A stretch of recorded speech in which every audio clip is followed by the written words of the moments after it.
oasis feeling for Rotherham United. Woods got round the back, and Richie Wood has done it again. It's done. It's Georgie Kelly. Do me a favour, drop me off in Rotherham.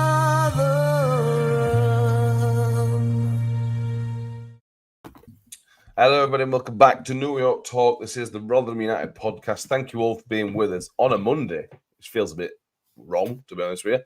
But here we are on a Monday to talk about Rotherham United against Blackpool on a Wednesday. Feels wrong, feels stupid, but we are where we are. We're going to talk about that over the next hour or so. If we get an hour out of previewing this, I'll be amazed. But who knows? We've done it before. We can do it again. Believe, guys. Mick's back with us. How are you doing, Mick? Yeah, I'm all right, mate. I'm struggling a bit, but it sounds a bit similar to you with man flu, but other than that, you know. Yeah, I am dying. I don't want to make a big deal out of it, but I am slowly dying, so we'll power through. Danny's back with us. How you doing, mate? That sounds right. I'm the fittest one that's on here tonight. I'm doing lovely. Thank you very much. Yeah, good talking with us. Terry Fleming says, evening all ready for Blackpool. We fear nobody. Sarah Ogden and Stevie Mickey with us. Terry Femby says, our team is only getting better. Paula Rhodes is with us. Richard the Miller's with us. This evening down with the man flu. You're with us as well, yep.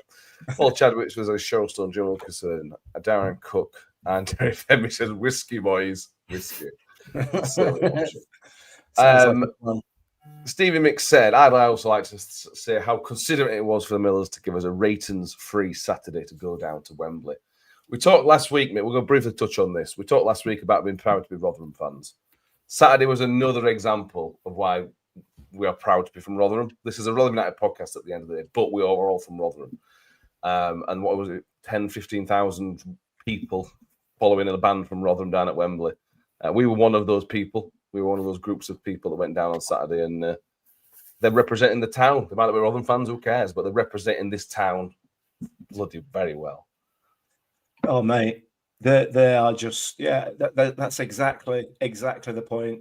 You know, we get the town gets a mention regularly. It's just it makes you really proud. It does make you genuinely proud to see it, and for somebody so publicly to be singing the praises of our town and achieving so much. You know, they talked about it on Saturday night. There's no record label. They're not signed to anybody. They don't get any radio play. They've sold out Wembley Arena. They've got a #1 album. You know, they are just electric live. They are so good. And constantly singing the praises of our town, which is just fantastic. Yeah, absolutely. They think that basically every time I've seen them live and every time I've seen videos, they end every single show by saying, we are the Ratons from Rotherham. They don't shy away from it. They're proud to be from our little town. And I said that they're pushing the boundaries of what people thought was possible for those. And it was a great night. Honestly, if you get a chance to go see them, go and see them. They are fantastic. Absolutely. Highly, highly recommended it. Danny, how did you spend your Saturday free? FA Cup was on. You know, we don't care about FA Cup second round. We know what FA Cup second round on. That's why the Ratings did it, because they knew it wouldn't matter. How did you spend your free Saturday, mate? Working. But no, I do want to echo what you were saying about the Ratings there, because I had the opportunity to see them at Clifton Park. So I was working behind in one of the beer tents, and I got off at about 8:30ish, and they were just wrapping up the show, and so I basically got to see them for free in Clifton Park. So I was very happy.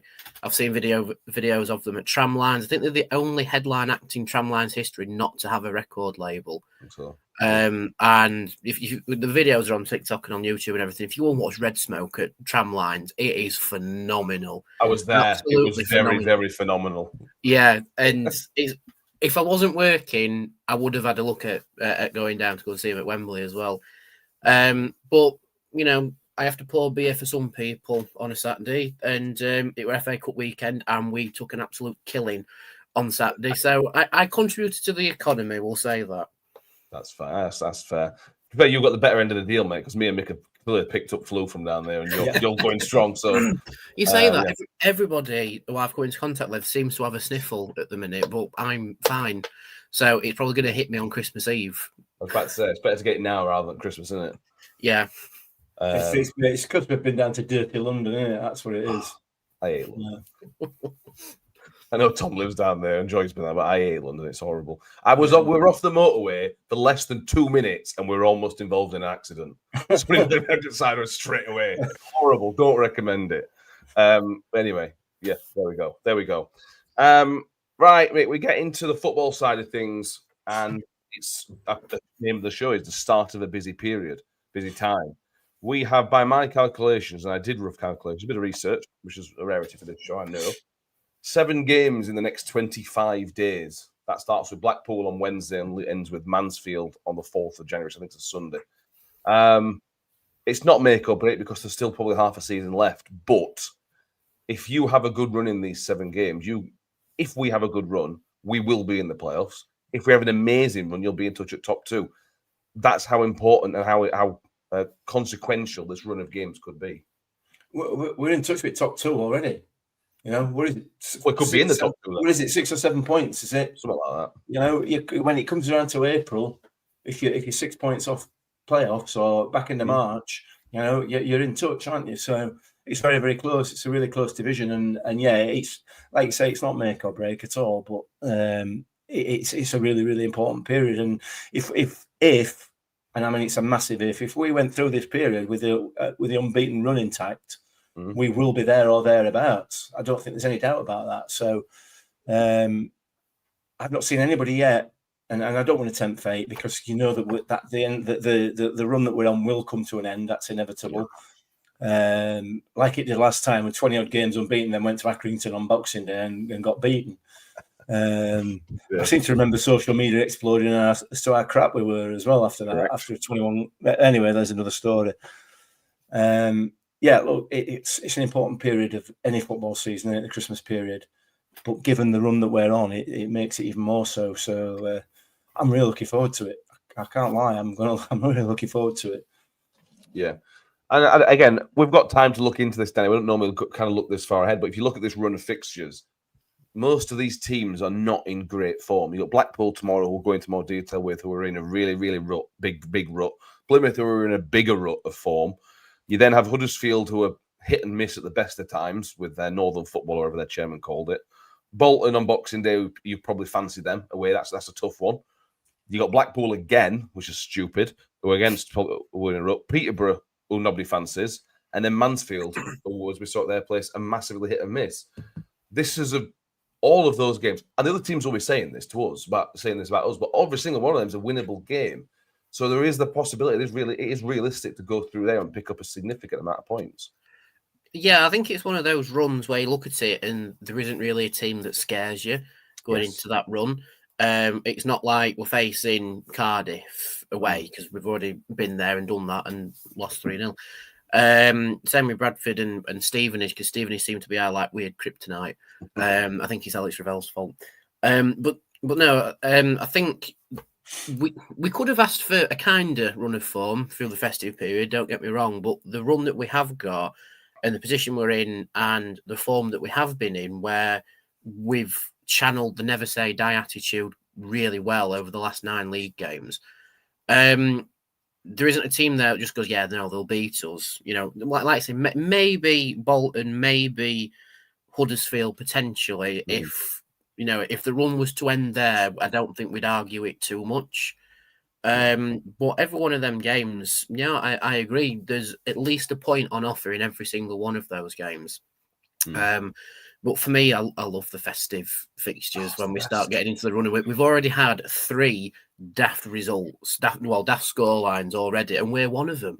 You know, because we won 7-2. Man City only just won 5-4. Villa only just won 4-3, I think it was. And so we've already had the daft run of fixtures starting already. It started early this year. And so we might have a few more of those coming up, you know, like the backs to the wall somehow scrounged a win at Bolton like we had last year. I'd love to see that again. That'd be so funny. But yeah, I'm looking forward to the run in just to see how we cope with it, because we're on the verge of getting some players back, because they mentioned in the advertiser that Paul Davis put out today, you know, Sam Nombe might be back in time for Blackpool, they've not said which Blackpool yet. I hope it's the one coming up. Well, yeah. We've got Baptiste potentially coming back and Jules coming back, but Hamshaw's tight-lipped. He's not saying which are going to be back. So we have got Keeman returning, and I think that's why we've gone more quiet on Duncan Watmore, because Nombe's nearly back anyway. But I'm sure we'll talk about that in a minute. So the run doesn't scare me because the right men are coming back at the right time. I completely agree. Yeah, I agree. Festive period. We all love the running at the end of the season, Mick. And that's exciting. That's where things happen at the end of the season. But the festive period, December's for two things. It's for football and darts. We're obviously here to talk about football. But it's just what it's all about. There's football all the time. There's loads of games. As I mentioned, it's every game less than every 4 days we've got between now and the 4th of January. It's what it's all about. And you just enjoy it, I suppose. I've got to try and enjoy it. Yeah, absolutely. Like you said, the sort of the culmination is April, May, but the start of the season almost can be Christmas period. You know, it can be the start of that push. And we say it every season, don't we? We do say it every season. If we have a good Christmas, we'll be all right. Well, if we have a good Christmas, we'll be all right. But it feels different this year. For me, it does anyway. And again, it's a personal thing. Some people may not feel that way. But the whole setup, the way that we're playing, the way that we're grinding out results in the face of some significant adversity in terms of injuries and everything else, is something that we've not seen for a number of years now. You know, we've had 2 or 3 seasons of essentially capitulation. You know, just throwing towel in. But that's not what's happening with this team. So I think this time, for the first time in maybe 3 or 4 years, we can justifiably look forward to it with a little bit of excitement and a bit of anticipation, rather than the dread that we've had for 2 or 3 years now. Yeah, no, absolutely. It's the time when the league's very, very, very, very close at the minute. This amount of games, such a short space of time, is when gaps can really open up. You know, if Cardiff win 6 out of the next 7 games, or whoever else wins 6, they could find themselves running away with league. Same with guys at bottom of the league. If they don't win any of these 7 games, Plymouth, and look at Plymouth, who are second bottom, where everybody fancies to go up. If they don't win any of these next 7 games, Plymouth will find themselves cut adrift. And we could have been in that position a few months ago, but we obviously managed to turn it around. So, again, not make or break, but very, very, very important run of fixtures. Very, very important. And loads to talk about over the next few weeks. I love that. You mentioned Duncan Watmore, Danny. I was about to say this is a saga. It's not really a saga. What's a really rubbish saga? What's the word for that? I don't know. It's not even a story. I don't know.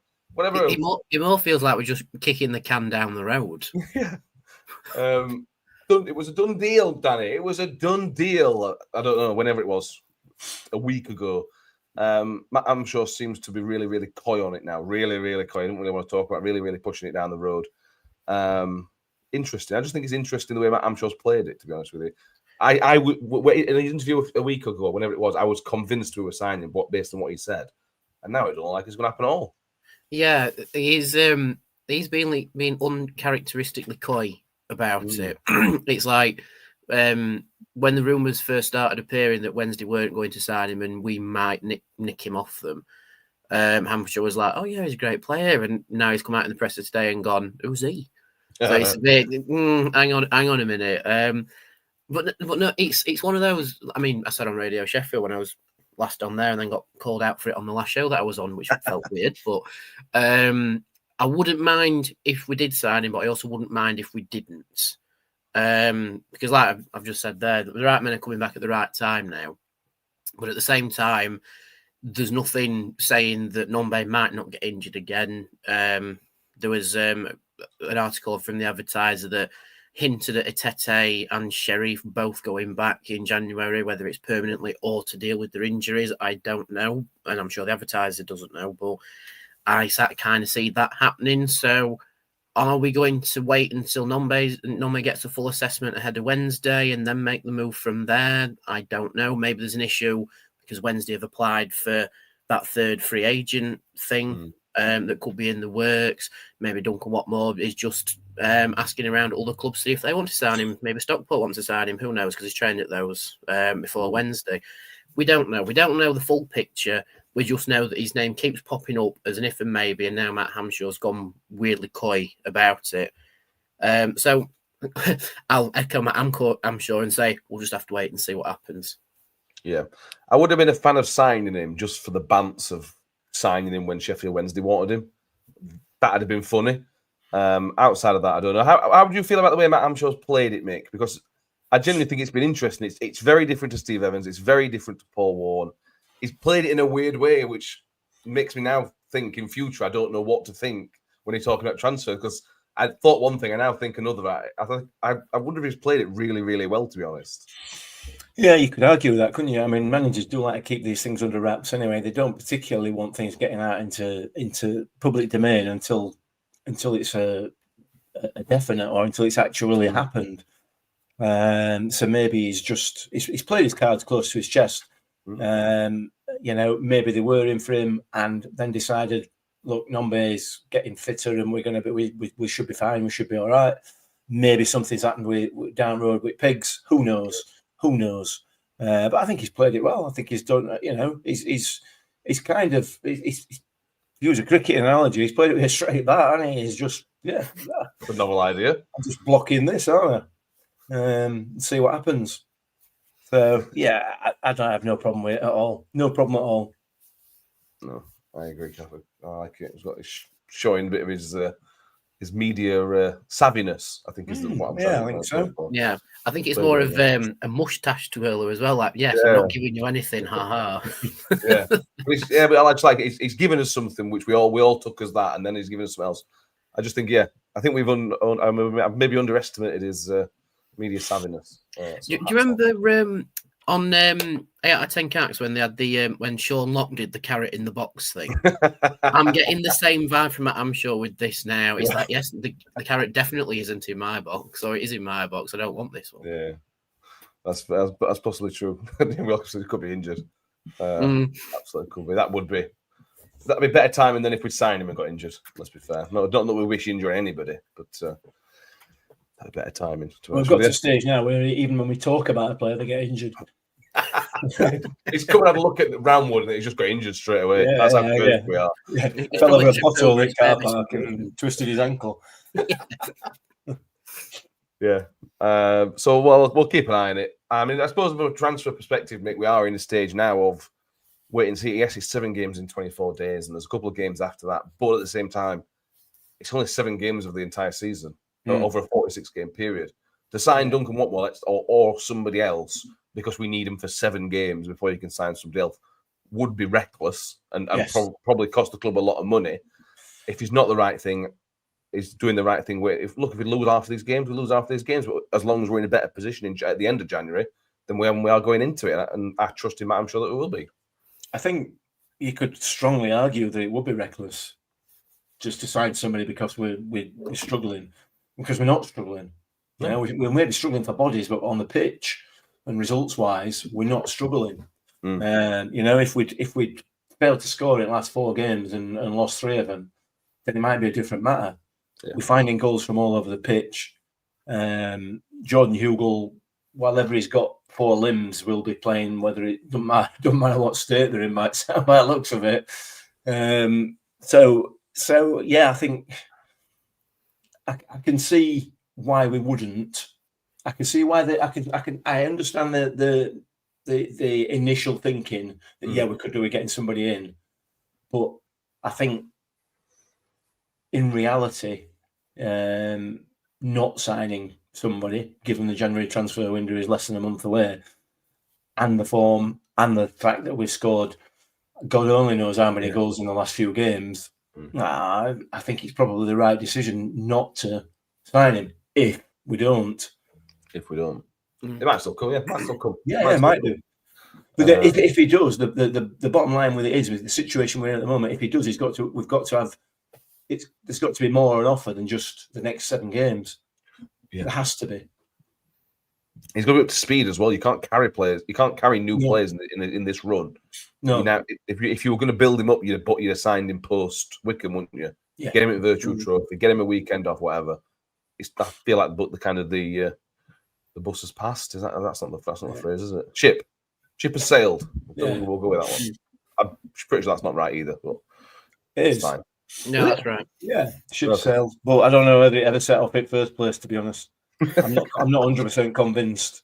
No, I'm not convinced. Do you think he dangled it out there as like a leak? You know, no, because Well, they had a problem with leakage information when it passed. Did it come from Matt Hampshire originally? Well, maybe Don't we leaked. What I mean is, Is he he secretly one leaked of it these out bot as accounts a on Twitter that claims to be in the know? That's actually Matt Hamshaw's account. bit of a red herring from the club. Just leak it Yeah. out, see who leaks information out from club. Don't know. Rob Dix says the fact Wednesday picked Redmond over him says it all for me. I agree with that as well. Jamie Wilkes says there must be a reason he isn't with the team already as well. Yeah, I agree with both those things. Yeah. He's talking about being active in January. I don't think there's any point us going into much detail in January now because it's nearly a month away and we don't know anything. We aren't in the know. But Hampshire says he's going to be active. Danny's mentioned Tete and Sheriff probably going back. Who knows? Dan Gore might leave as well. I expect us to be reasonably busy in the January transfer window, but that's for a chat in a month's time or so. Talking of Dan Gore, Danny, he did the pre-match press conference today and spoke how he always speaks. He's obviously a very shy lad, or he certainly comes across in his interviews as a very, very shy lad. On the pitch is where it matters, though, and that's where he's been sublime. There is a tightrope he walks coming into Wednesday night's game. He is one yellow card away from a one-match ban. If he survives the game without a yellow card, the ban will get kicked down the road because it'll be past the 19th game. Do you expect Dan Gore to play different, or do you think he knows how to play different? Should he even bother playing differently? No, I don't think he should have that lingering over his head for the Blackpool game. I think he should just play how he plays because, I mean, we've seen it with referees this season. Some referees give him a yellow card very, very easily. Other ones give him whatever benefit of the doubt they can and don't book him. So it's just how the tackles are and how the referee feels on the night. But I don't think that should affect Dan Gore's game. He should just do what he's done countless times this season. Keep it consistent. And he said himself he's worked on his defending and now he needs to focus more on his attacking and probably come from his goal against Salford, if I'm being honest. But no, don't let it hang over his head. Let him play how he needs to play. If he gets a yellow card, we're missing for one game. If he doesn't get a yellow card, he's got another 5 before he misses the game anyway. So, yeah we'll see. But yeah, he did come across as a bit shy. But again, he's like, what, 20, 21? You know, we were all a bit shy at 20, 21, unless you're like a big showman or something. But he likes his football here, so make of that what you will. Yeah, I imagine he's media trained up to his whatsits and all. You know, being at Man U as a kid. Yeah. I imagine those players are kind of scared to be themselves in interviews because if he says something, Man U will be upset with him. Jim Wilkes says no, take the ban if it comes. Yeah, so if he doesn't get booked on Wednesday, the next ban would be after 10 yellow cards. If you get 10 yellow cards, it's a 2-game ban. The cut off to that is probably 38 games, I assume. I don't know. I'd need to look into that, but it's a long way away. We have had this Rolly Rathbone, Mick. We had it with Rolly Rathbone. We've had it with Brex. We've had it with loads of players that if a ban comes, a ban comes. It's one of those things. We said at the start of the season, Dan Gore is going to get yellow cards. He might even get a red card at some point. You've just got to take it, move on. He's already played enough to earn a game off, to be honest with you. So yeah, just whatever. It's the nature of the type of player that he is and the position he plays as well. You know, he's a combative midfielder. You know, he's going to get yellow cards. Some justified, some not. That's just the game, isn't it? You know. So yeah, I'm with Jamie there. If he gets a yellow card, he gets a yellow card. Take the ban, move on. That's it's all a learning curve for him as well, isn't it? But I think the worst thing that he could do would be to alter the way he plays in the hope that he don't get a yellow card. That would be daft, and I'm sure that's not going to happen. That is not going to happen. No. Although missing the trip all the way down to Plymouth would be a good game to miss, wouldn't it? It would. Yeah. So does that? Yeah, swings and roundabouts. I'm certain that Matt Hampshire will be telling him just to keep his play his normal game. Again, we've seen it with all these other players that if you try and change your game, you lose that few percent, which makes you the player that you are. Adam first said we can play half a dozen games without a strike. I'm sure we can cut without goal for a game. Yeah, absolutely. I'm sure he won't. Just talking about his impact, though, Mick. We've watched, obviously, virtually every single game we've played this season. Dango started this season slowly, to be honest with you. Other than the first half against Port Vale, very, very slow start from Dango. We played him in a different position. We tried to kind of play him as a 10, which looks like the wrong position. But as soon as he's been kind of dragged back into that midfield, is the most influential player in the team. Even when Nombe is available, Dango's still the most influential player we've got. Most of the time he is, yeah. But there are other, and the key to it, and the key to the run that we're on is he's not the only influential player in the team. True. But just yeah, for speaking purely about him, a lad of his age and experience to step up into senior football. Obviously, it's been his first senior season. The way he has done is just a testament to the quality that the lad's got, isn't it? You know, he does not look in any way or at any point this season as he looks out of place, or you know, he hasn't looked his age. He hasn't looked like a player of lacking experience. He's just got in there, done his job, and done it fantastically well. You know, and what is he? 20? Is he 20 or 21? You know, we're at a stage where at times this season we've been almost Victor-esque within him. You know, who's man at match apart from Victor? Who's the man at match apart from Dan Gore? Yeah. You know, so he's been absolute quality, but he's not the only one. No, it's very true. And I think that also feeds into kind of the mentality of the boy that essentially is Danny. You look at his last two loan spells with Port Vale, where he had one game and got injured and didn't play again. Last season, where he plays one game, gets an injury, gets dug out by the manager, which then leads to getting dug out by some of the fans, but then still comes back to the club and still is willing to put his body on the line and play through whatever the situation is and everything else. He's spending all that time away from his newborn baby and everything else. The mentality that he's got to just come and play and represent the club, represent the badge, it just shows for a 21-year-old lad what a head he must have in his shoulders.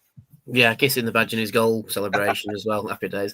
But no, Dan Gore sort of strikes me as one of those players where as soon as he clicks with a manager, he'd run through a brick wall for him.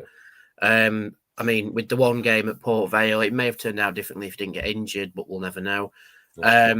Is there some truth in Steve Evans trying to dig him out and saying, he just doesn't want to play? Maybe. We'll probably never know unless Dan Gore actually tells us. But at the same time, with Matt Amshaw, he took the decision to sign him back on loan because he only got that brief spell with him last season, liked him so much, brought him back. And yeah, he started slowly, but you could argue the club started slowly this season as well. And now is very consistent and just keeps moving up and up in terms of player development and performance level just for us. So yeah, it's just been a breath of fresh air in midfield. I'd say he's been one of the most dynamic midfielders we've had in recent times, and he is still a developing player. So fingers crossed, touch wood, everything you can do that we keep him past January. Yeah, I think that has a big impact on what happens to the rest of the season. If you keep Dan Gore, you're in with a hell of a chance of going up. He's that good a player. Like, that applies for Nombe, it applies to Denzel Hall. Applies for all these other players. In fact, I'd like to go one higher with Dan Gore. Hopefully, we sign him permanently in January. Here we go. Getting carried away with yourselves. Big fan. Big fan of us getting carried away with ourselves. Jim Wilkins says, hopefully, we can bring him off at half time when we were 3-0 up. That'd be nice. Feel like, do a Salford again. Bring everybody off after an hour that we need to bring off. We can do that. That works. A little bit on Blackpool. We haven't done the scouting report yet. That will be. The plan is to record that tomorrow, so that'll be out late-ish tomorrow evening. We have a scheduled, hopefully, a run of 7 episodes in 7 days between now and Sunday. And for how deathly ill I am, that would be very impressive. And I do say so myself if I manage to pull that off. But do subscribe if you haven't done so already. But what we do know about Blackpool, Mick, is that they have a recent new manager, everybody's favourite manager as well, Ian Evatt. Is coming back to New York Stadium.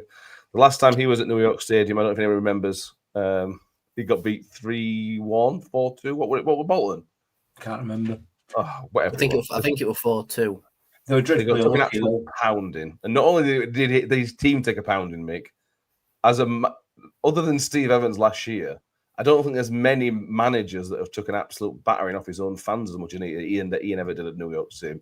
That was a really, really rough day for him, wasn't it? If you recall. Yeah. Do you care? I have little sympathy for him based on his public persona. I don't know. Obviously, we don't know what the bloke's like outside of his work environment, but the public persona he puts out there for people to see, he deserves everything he gets, because the arrogance with which he presents himself, and nothing to see, the old nothing to see here attitude, despite the team falling apart behind him, is just ridiculous. So, yeah, I mean, it was a funny day as far as I was concerned from a footballing perspective, and yeah, I don't know. We'll have to see. He's obviously not had a great start at Blackpool. I mean, I don't know how long he's been in charge there, but I'm not convinced he's going to be telling us all that they're the best team in the league quite yet. But listen, they may come to New York on Wednesday night and surprise us all. Yeah. I'd be surprised if they do. I'll be honest, with it being an Ian Evatt team, because they rarely surprise, do they? No. Or in my experience, they don't. So let's wait and see. But hopefully, by the end of Wednesday night, the Blackpool fans are getting on his case as well. Fingers crossed. I can't remember what he said, but that post-match interview last year was an infamous one for Bolton fans. I think he said there was something like the better team, or his teams never get beat like that, or something like that. It was a really, really stupid comment. He said they were like the best team in the league or something like that. I seem to remember him saying that. It was a really, really... bear in mind that he had Sin Bannon saying "ever out" about 20 minutes earlier. It was a really, really ill-advised comment, whatever it was. I'm sure some of the comments can remind us of that. Yeah, he's not faring very, very well. He won the first 3 games. Do bear in mind one of those was against Scunthorpe. Although they did have a handy 3-1 win against Cardiff. Since then, they have only won one of their last 6 games, and that win was against Carlisle United, another non-league team, which came yesterday with a home 4-1 victory. So they're not... I'm very wary of doing this, Danny, because we've got to play them in a minute, if that kind of makes sense. But he's really, really not pulling any trees up, and if Ian Evatt was going to be a success, I thought there'd be something straight away.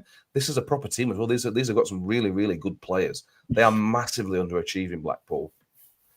Yeah, no, they are. I mean, I've got the last run of 5 up. 4-0 against National League Carlisle, lost 4-2 at Harrogate in the EFL Trophy, 3-0 at home to Reading, 1-1 against Orient, 1-0 away at Burton. So you'd think with, like you say, with a team of that many decent players, I mean, they've got Peacock Farrell in goal as well. He was, get back. Yeah, Peacock Farrell was great when he was at Wednesday, very, very briefly. So it's not like it's an assembled team, like an assembled poor team. They're just a good team that's performing poorly. And for us, it's a positive. Don't get me wrong, but at the same time, just on the other side of the same coin, if they decide to come good against us, that's another issue for us. So we need to play a card right with that as well. So yeah, it's going to be a difficult one for us. If we know how to break them down correctly and they're not very cohesive, then it'll play into our favour. But if Evatt looks at us and just goes, "Oh, he's playing similar to the way Paul Warren played when I played him with Bolton and this, that, and other," he might know how to approach it a bit more. But we'll have to wait and see, and we'll have to wait and see who's back fit as well, which is, I think, another reason why I'm sure played his cards so close to his chest that he doesn't want to give them an inch on who's going to be back in the team for us. Yeah, I agree. On paper, mate, this is the perfect time for us to play an Ian Evatt team, isn't it? We're in really, really good form. We scored 7 goals last week, so these players are going to be absolutely buzzing. And if Ian Evatt's style works, it's probably going to take a little bit of time. And he's not going to change that. He's not going to go and play like Wickham play for 1 week, is it? He's only got one way of playing. So for us, this might be a fantastic time. Playing twice in the next 3 or 4 weeks might be a perfect time to play Blackpool this season. It could be. but you never know, do you? You never know when you like you said, they're not a bad side on paper. And if they can translate that onto grass, then which they will at some point. Yeah. I'm not saying they're going to shoot up league and get promoted or anything like that, but they're not going to go down, are they? No, yeah, like you said, they're massively underperforming. So at some point that has to change, and I'm sure Matt Amshaw won't be sort of looking at their past few games and saying, "Now we're all right here, lads. Don't worry about it." It will be a tough game. There's no doubt about it. No doubt at all. And it depends massively on who we've got available, whether we have got anybody back from injury, whether Jordan Hugel's ankles back to its normal size or not. Whether Nombe's fit, whether we've got anybody back at the back, whether we can play a recognised centre half, maybe. Just the one will do, you know. We'll have to. That remains to be seen, doesn't it? And the next day or so may dictate exactly how the game's going to go, rather than how else. We'll have to wait and see, won't we? Yeah, absolutely. That seems to be my. Whenever you ask about a game that's coming up, whenever we preview a game, everything I say ends up with, "We'll have to wait and see."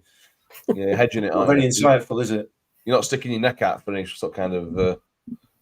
Stick my neck out so that Ian Everett's going to get some jip. Yeah, I know he is. If not from everybody, just from one bloke at family stand. So that next to me, probably. Yeah, I know. He sits near you, doesn't he? He does that. Seen him. I can see him now. Adam First wasn't Peacock Farrell, Birmingham's keeper last season. Yeah, I think he was at Birmingham. He's still on the books at Birmingham. He's on loan from them. Oh, isn't he? Blackpool, there you go. Birmingham money to spend. Icky, as we mentioned at the back as well, they've also got Niall Ennis, who I think Evans tried to sign last year, and they've got Ashley Fletcher, who Paul Warne tried to sign in the Championship as well.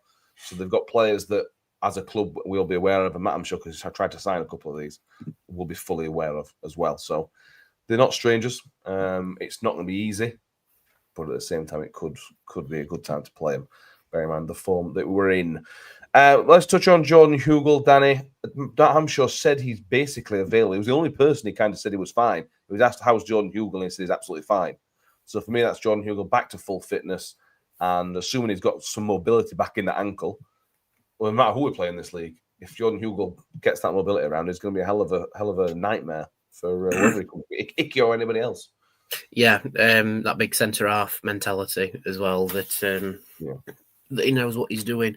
Apart from scoring goals, which is a shame, but at least he's made himself available for us time and time again now.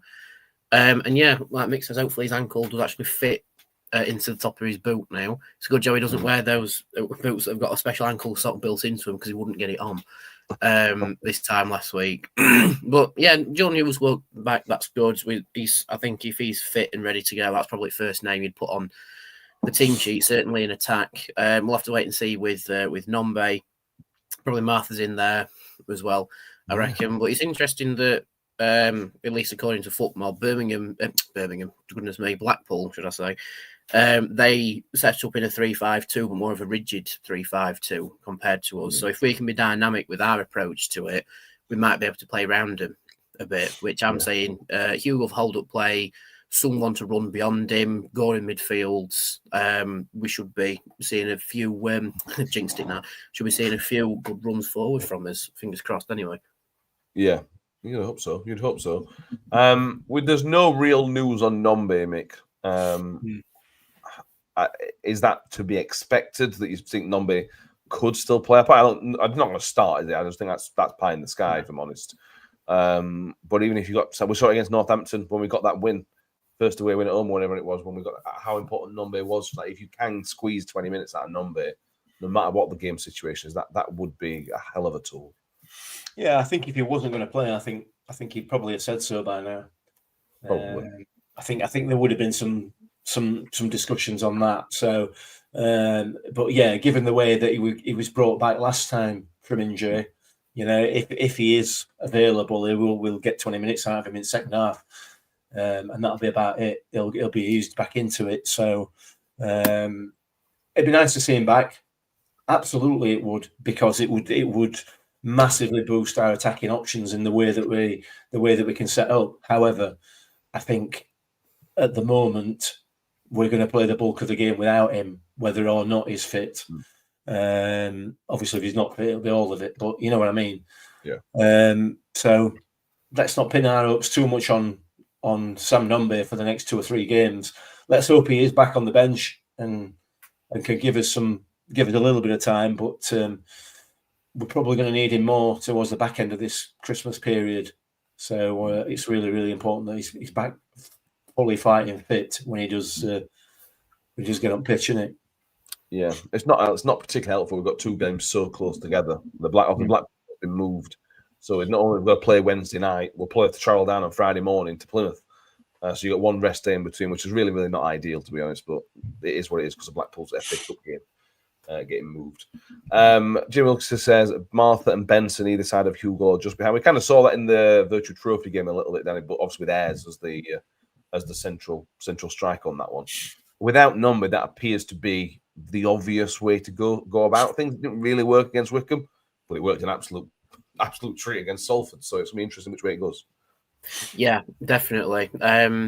Personally, I'd play them just behind because then you've got the 2 options either side of Hugo if he does decide to hold the ball up or whatever he wants to do if he's back. But yeah, it bore fruit against Salford in quite a big way, especially later in the game. But will it work against Blackpool when they're line up with 3-5-2 potentially? But I'm going to echo Mick and say we'll have to wait and see what Amshaw decides to do because, like we've just said there, one eye will be on the Plymouth game as well, with maybe one.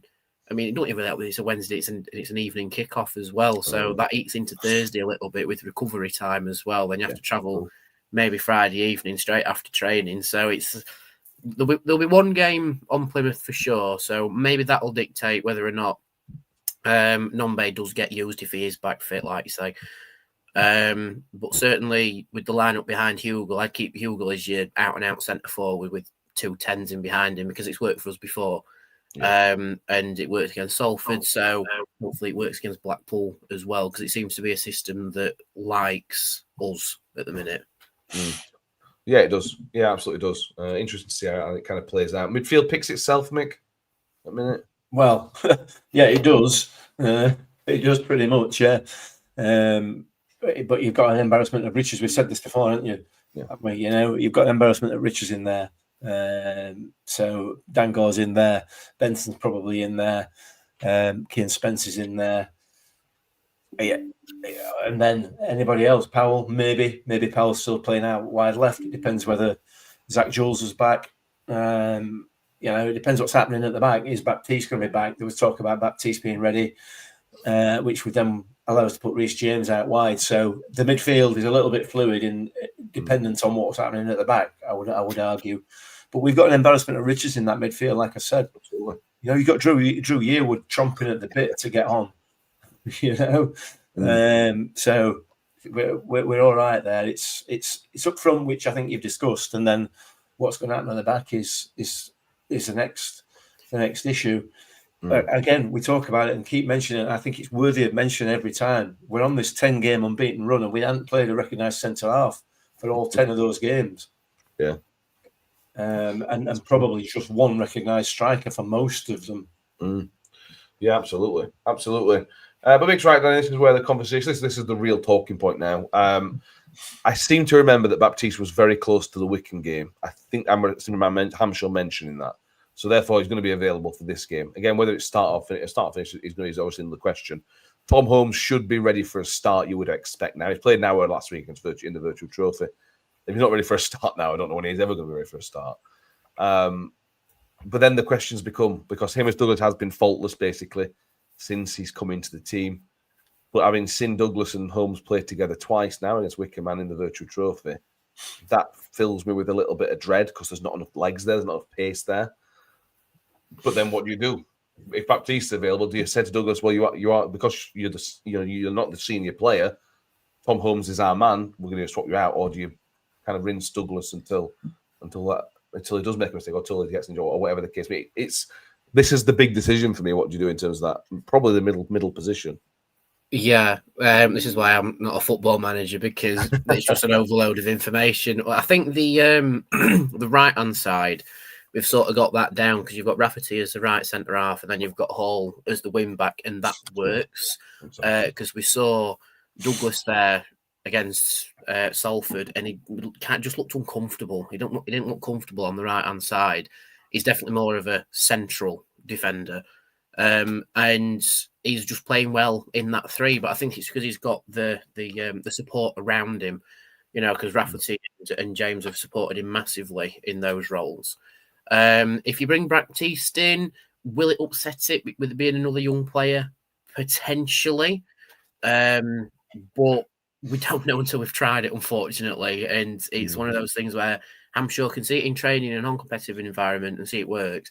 But as soon as you put it as a competitive environment, it doesn't, and that's the tightrope you have to walk with it. But I remember saying on a previous podcast when Thomas Holmes was first back in the team, or was going to be back in the team, I wouldn't uproot Douglas just to fit in Thomas Holmes. Like, don't get me wrong, Thomas Holmes had a great debut, got injured, and he's played okay since. He sort of got left out to dry against Salford a little bit, but again, he was out of position because he was on the left-hand side. So you've got two players who on the day are brilliant, both wanting that central defensive position.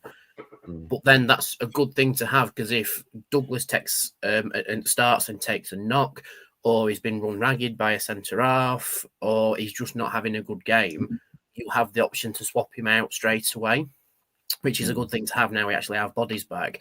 At the same time, if you decide to put Holmes there and have Douglas on the bench, you can do the opposite swap as well. But as we've said before, it's Douglas's jersey to lose rather than Holmes to gain, I think, because he's burst onto the scene as a now senior centre half, I think, despite his young age. And he's not had a bad game. He had his first bad game when he first came in, got it out of the way quickly, and he's been brilliant since. If he's starting to look a bit overwhelmed, then think about the swap, I think. But he's been so natural there. I don't see an option or a need to change it. Just keep him there. We've got that big run of games, and if he's a bit fatigued and a bit leggy, then you can swap him out. Same with Holmes if he comes in. So it's pick of the litter. Like Mick says, we've got the riches at centre half now. But I think Baptiste definitely suits the left-hand centre-back role better. And then they can push James up into the wing-back position and whatever. So in an ideal world, I'd have Rafferty, Douglas, and maybe Baptiste if he fits well with the system. If not, and we still want to play Baptiste there to push James further forward, then go Rafferty, Holmes, and Baptiste. So we have options now. But as for right now against Blackpool, I'd just keep Douglas in. Yeah. Scott Kent says, listen to Ham Show interview, seems like Jules, Baptiste, Rags, and Holmes are all available. Harry's rightly saying, what's happened to like Bear and Coletta? Haven't heard anything about them in a while. Jimmy mentions an operation, but we were expecting pre-Christmas for our West. Was the word? Yeah. I thought that Matt Hampshire said that Coletta's almost ready to come back. So can I just jump in on this centre half thing? Mm-hmm. For me, it's a no-brainer. For me, Hamish Douglas gets the shirt, no question about that. Joe Rafferty plays at right side. If Zach Jules is fit, Zach Joe plays at the left. Or Baptiste. If Baptiste is fit, it's a toss-up between Baptiste and Jules. But Jules on his day, I would have him there because of his experience next to Douglas. Thomas Holmes, for me, he had a great debut and everything else. He's a backup at the moment. It's this shirt. He's got to get Hamish Douglas's position, and he's not going to do that while ever he's performing the way he is. So he's a great backup on the bench as it stands for me. That's as far as it goes. I was a little bit. I think we talked about this post Salford game. I was a little bit concerned about his performance against Salford. He's been out. He's been injured. So you take that with a pinch of salt. But Hamish Douglas has been faultless so far. You can't drop him. He's undroppable for me in current form. So then it's who's going to play that left side. We don't particularly want Reece James there. Although they're not because he's done anything wrong at all, but because he's more effective out wide. And you've got Zach Jules and Jamal Baptiste, both of whom are hugely accomplished, despite Baptiste's age, are hugely accomplished at that position. And if they're both fit, again, for me, it's a no-brainer. Play 45 each. If they're not, can't play full game. Yeah. Doesn't matter. You can't have Holmes on bench just in case there is an issue with either Rafferty and or Douglas. Yeah. The one thing for me with Baptiste, and I really hope this is the case, I hope he shook the mistake that he made. I forget which team we were against, but the very naive mistake that he made, which we all know is still a young centre half making his way in the game. You are going to make those mistakes, but I just hope that he has learned from it and he comes back from this injury a much better player, because we know it's in him. It was a Bradford game, and he's played since then. Yeah, he's played since then and played really well since then. Yeah, I think that's behind him. The only question for Douglas is does he need his minutes managing? That was something only Matt Amshaw and the science guys can answer. He's played a lot of minutes for a young lad. Did he play all the virtual trophy game as well? So we're rinsing him for all his kind of worth at the minute. He does need protection to a certain extent. We all know young players need protection. Up to a point, yeah, but he's up to a point. You know, the lad's flying. The lad's flying, and you rest him. Absolutely, yeah. You know, you rest him, you could quite easily pull the rug from under him. Absolutely, yeah. What we got to trust Matt Amshaw. Whatever Matt Amshaw decides will be the right thing to do. Yeah, science absolutely. backed up and everything else. And interesting to see what happens with Tom Holmes, because he's kind of hurt by the fact he can only play one position. Realistically, as we've seen, and Douglas is a similar sort of position. I don't really fancy Douglas as a right or left side of centre back. I think he's a real fantastic central defender. So that's gonna be a good battle. How great conversation to have a battle about a centre half. Yeah, brilliant, really, really good. Right, comment was from Felix, says league's so tight. If you're going a winless run, you can end up in the bottom three, alternatively in the top three. Absolutely right. I mean, look what happened to Donny. They sank from, I think it was 10th to just above relegation zone, didn't they? And they had a 6-game unbeaten run, I think it was. Yeah. So we'll see. Oh, virtual trophy, Huddersfield away. Worst possible draw, Danny? It's one of the bad ones. But at the same time, I think if we beat Huddersfield, which is still quite a big if, because I think the form that they're in at the minute and where they're on the league table, sort of looking at the virtue trophy is a bit of a, well, if we don't get the playoffs, at least we've won a trophy, you know. So yeah, it's a difficult one, but if we come past it, you know, not to nail my colours to the mast too early, but then it'd be one of our competitions to lose. You know, even though it is very much a secondary competition to us in the league this year, why not? You know, get the big fish out the pond and off we go. However, I wouldn't complain too much if we do lose to Huddersfield, because it's, well, we've had a good run, be right. Yeah. You know, I booked my hotel while I was in London on Saturday. Repeat booking in. You either want a home tie against anybody or an away tie against the lowest ranked team. I think we've got an away tie against the highest ranked team or second highest ranked team. I think that's scheduled to be the Tuesday after the Bradford game, around the 12th, 13th of January. It should be, so it should be cold. I'm sure nobody will go because it will be a cold Tuesday night in West Yorkshire, having had a cold Saturday afternoon in West Yorkshire the Saturday before. So we'll see. Anything to add on that, Mick? No. Cool. No. Good content for everybody there. Well done, everybody. Thank you very much. You're welcome. Ref watch. This is Neil Hare is the referee. Now I haven't seen a picture of him to know how ironic the name is, so we'll have to wait and see on Wednesday night if it is or not. The last time he refereed us was. Are you saying he's got big floppy ears? Is that what you mean? No, it's Hare. I'm sure he won't have. Yeah, well, you never know.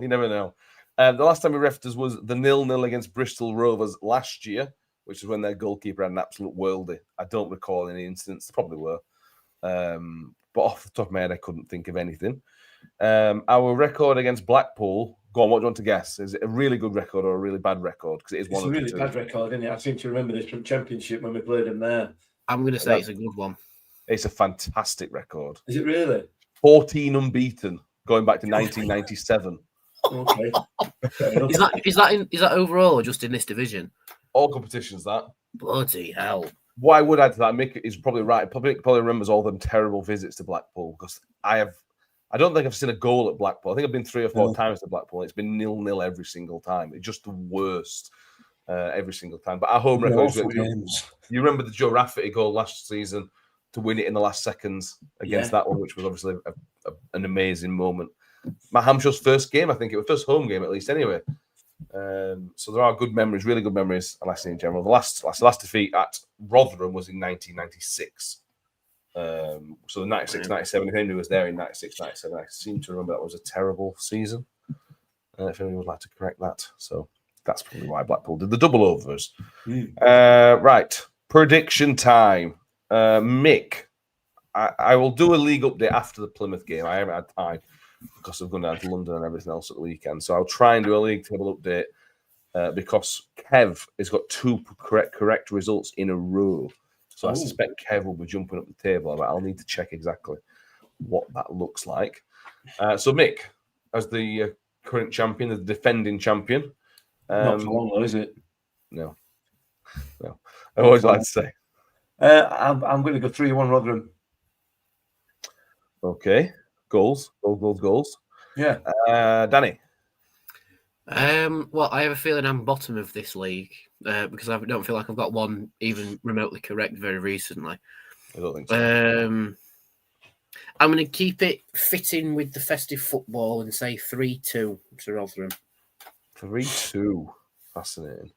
I've asked these magic elves to give me some predictions. I know I get friends and family. The magic elves that my kids really, really like have told me that it's going to be 0-0. Which is a bit boring for magic elves, if I'm honest with you, but it is what it is. You can take what you can get. Jim Wilkes says 3-0 to the Millers. Reg says he never forgets Clark Robinson scoring that time in the away end. I remember that. That were absolutely unreal. That shed of an away end that they call the temporary stand, and it's only slightly better than Gillingham's because it's got a roof. And Mick, are you talking about terrible games? You don't remember the Ball? What's his name? David Ball? Oh yeah, the David Ball double. That was yeah. We were on ropes, weren't we, for a while there in that game, and then when we pulled it back, yes, I do remember that. Yeah. The legend goes that was the game that saved Warney's job. Now whether that's true or not isn't, but that's how the legend goes. Yeah.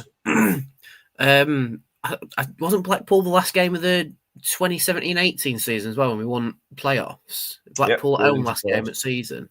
Yeah, I remember that. Beautiful day. Well, why do we never get a beautiful day Blackpool away? It feels like it's just been cold and wet every single time we've gone to Blackpool. It's never warm.